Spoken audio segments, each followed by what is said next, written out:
Hello, welcome back to the reviews. Today we're going to be doing something I'm a huge fan of. Ravenloft, Domains of Dread for 2nd edition. Now, I absolutely love this book. I just love Ravenloft's my favorite fucking setting. I haven't really played it too much in 3.5 and really wish they'd release it in 4e so that I can buy that too. But I digress. 2nd edition was better anyway for Ravenloft. Has the most potential.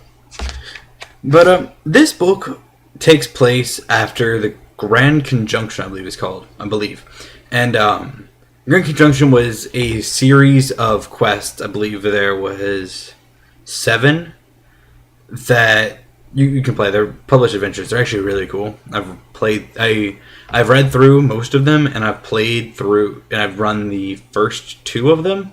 Really fun adventures. But this book essentially takes the Ravenloft box set, I believe it is, not the Realm of Terror, the Ravenloft box set, and condenses it into a nice hardback book.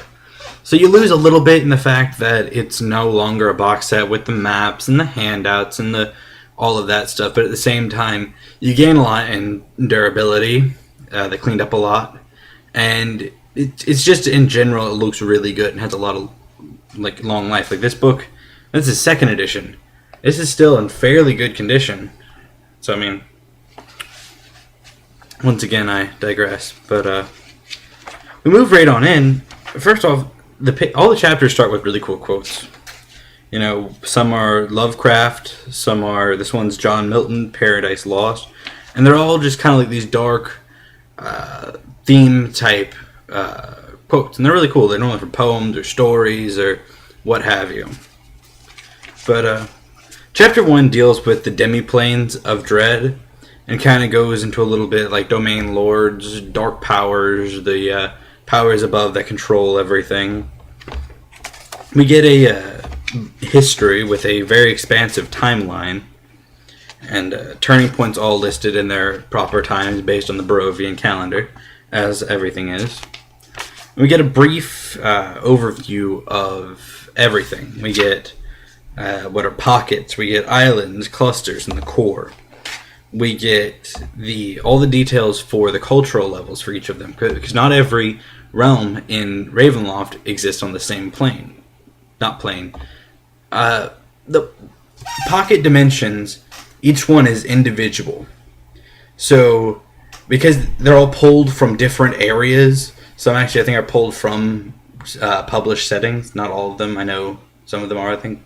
But anyway, so they all may be pulled from different times. Like one is pulled from the Stone Age, while another one might be actually pulled from a Victorian age where they have guns.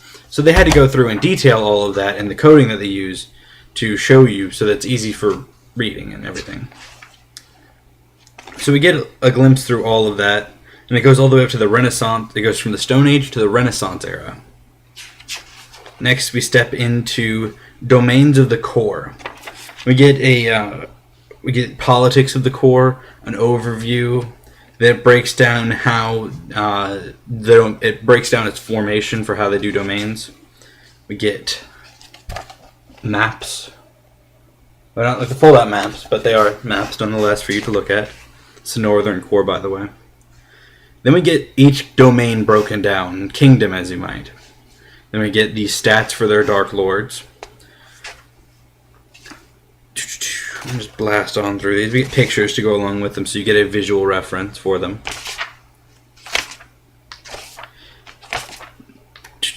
And they're actually all fairly detailed.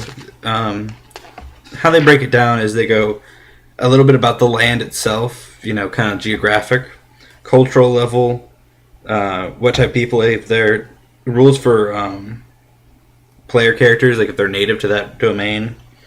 Encounter types, further reading, it references other published material.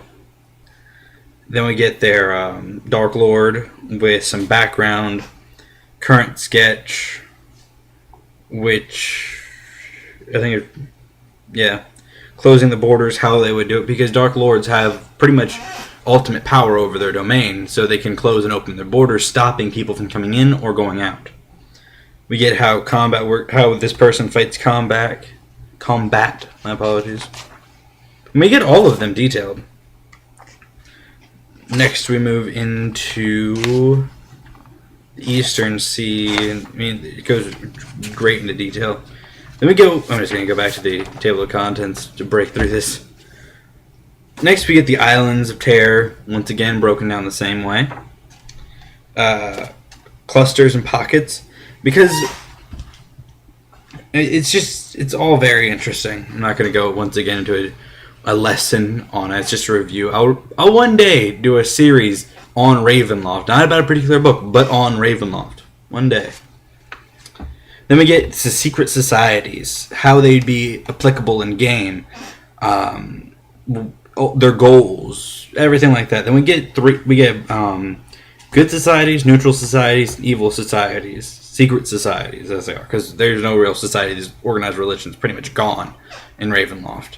It's very, very small. There's not like this massive pantheon, because in Ravenloft, gods are not really there. Next, we go into fear, horror, and madness, and how the system works, which I've covered before in Realm of Terror. We get how you do power checks, because if you perform an evil act inside of Ravenloft, inside this, domain of dread, there's a chance that the Dark Powers or the Dark Lord will take note of you and try and take over you. So if you cast them, they have, there's a chance that you'll be noticed by eyes that you don't want to see you. We get how priests work. In all the altered spells, because in Ravenloft, not everything works how it used to. Some things are more potent, some things don't even work. Way of the Wizard. We get how you play psionics in Ravenloft, because, we need that. Then we get how you do planar travel, magical items, stuff like that. Things that are trans-dimensional, and you cannot trans-dimensional walk outside of Ravenloft. It doesn't like when you try. We get how curses work, and we get a whole bunch of information on how to do curses, how to, apply them, how to roleplay with them, things like that. We get how to run a Ravenloft campaign, scene, scenario, everything. Just a general DM thing. But it has to be noted, because in Ravenloft, it's very different. It's a horror setting. It wants you to try and inspire fear in your players. And then we get appendix on ability scores, races, which includes all the normal ones, plus the half Vistani, which Vistani are like traveling gypsies in Ravenloft. And I don't think you can't ever play a full one. I don't think there's ever really been one, but there are, but you can't play one. Next, we get character classes and a breakdown of all of them. I believe a couple new ones that we get are the Avengers. I think the Elementalist might be a new one as its own class. Anchorites, Gypsies. Then we get the alignments, weapon proficiencies, then a list of tables. I know this was not very brief, but I didn't want to cover all the same ground that I covered when I did Realms of Terror. That's why I only went into kind of what's in the table of contents. It is a very, very well-written product. It is durable, and it really acts... It's easier to come by, and I believe cheaper than buying a box set, especially now. You do lose a couple things, like I did. I don't have a DM screen for Ravenloft, and I don't want to buy the entire box set because I have this and Realm of Terror. However, if any of y'all out there have a Ravenloft 2nd edition DM screen you're willing to sell or give, I would greatly appreciate it. So, anyway, I recommend this, especially if you're wanting to run Ravenloft. You could probably use it for other editions, but, most other editions did get Ravenloft. This is great, though. But, until next time, have a good one.